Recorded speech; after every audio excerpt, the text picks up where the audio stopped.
जेहेतु ये घटनाटी मो निर्वाचन मंडली अंतर्गत पटामुंडई ब्लॉक रे घटी काठियापड़ा गाँव में मुझे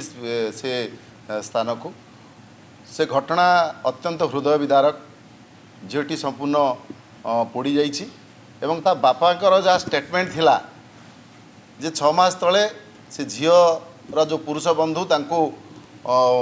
ब्लैकमेलिंग करुले घर को फोन कर धमक चमक दौले ता सहित न्यूड फटो गुड़ाक छाड़ुले ये संपर्क में से जाकि पुलिस रे एफआईआर किंतु पुलिस तांको एडवाइस करछि तमे फोन को ब्लॉक लिस्ट पकई दियो एवं से न्यूड फटो गुड़ाक डिलीट कर दियो एति कथा कही पुलिस तांको भगई देछि तापरे ये पळे आसला परे जेतेबेले सेही कथाटा बंद हेई नाही धीरे धीरे से झील आउरी अधिक ब्लैकमेल होईछि से बाध्य होई चरम निष्पत्ति नहीं एवं एथिपाई जो दिन घटना घटी से दिन मध्य ता बापा सकाळु जाइछन्ति मेडिकल फेरी 11टा पर जेतेबेले कबाट भीतर बंद अच्छी देखिं कबाट ताड़ी भीतर पशिंट झीर ये पोड़ी हो मरीजार देखिं पुलिस को सांगे सांगे अभियोग कलापर भी पुलिस जाई 4 घंटा पर सेठिक आसी एवं सबुठु आश्चर्यर कथा होची पुलिस काली आमर पटामुंडई रे पोस्टमार्टम हुए आली मेडिकल किंतु काली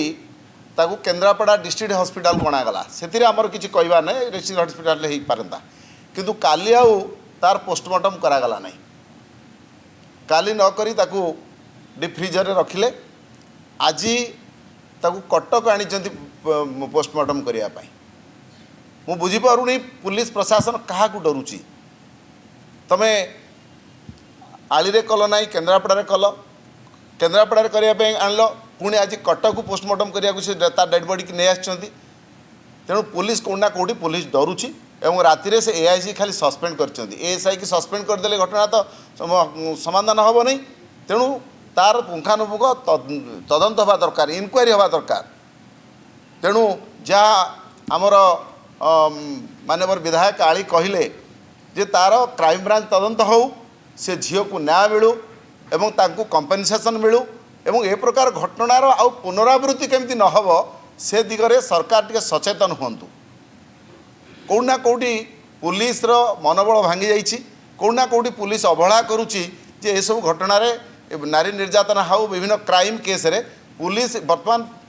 मानसिक स्तर दुर्बल से किसी एक्शन दवा अवस्था नहीं तेणु पुलिस ये जो अवस्था पहुँची ओडिशा रे वर्तमान नारी मानक हो बा जनसाधारण को सुरक्षा प्रदान करिवारे पुलिस आज विफल होईछि आईन श्रृंखला विपर्यस्त होईछि विशेषकर महिला माने आज आ सुरक्षित नुहंती तेणु आपण मान जरिया रे आमे